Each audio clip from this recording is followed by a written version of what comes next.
Salam hörmətli şagirdlər. Bugün biz bu kitabdan Exam Target 1 kitabından testlərə baxacağıq. Quiz 185-də birinci suala baxaq. Birinci sualda bizdən yelik hal istəyir. İkinci cavab səhvdir. Birds apostrof s olmalıdır. 4 də apostrof s olmalıdır.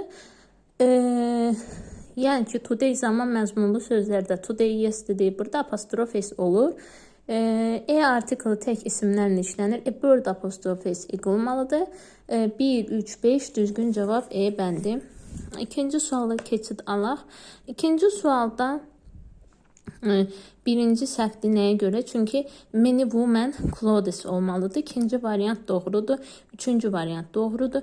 Dördüncü variant isə a few clothes shops olmalıydı.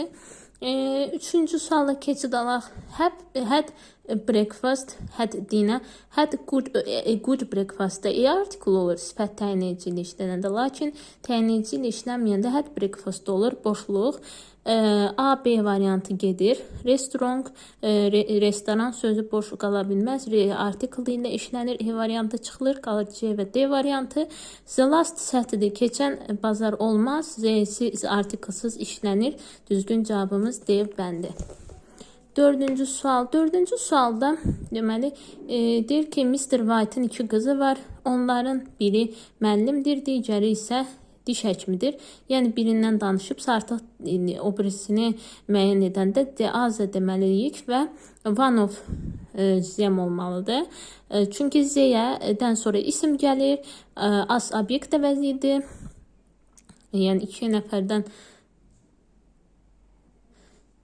burada olmalıdır düzgün cavab B variantı. Beşinci sualda isə matchdan sonra biz bilirik ki, comparative degree müqayisə dərəcə işlənir. Quicker olmalıdır. Deməli, to be-dən sonra biz burada adverb yazmırıq, zərf işlətmirik, ilı söz yazmırıq. B və E variantı gedir və matchdan sonra da biz comparative degree-ni yazırıq. Daha sonra 6-cı sualda body ilə olanlarda biz Z-yi işlədirik. Should speak olduğu üçün digər tərəfdə artıq inkar deməliyik. Should'un Z-yi olacaq.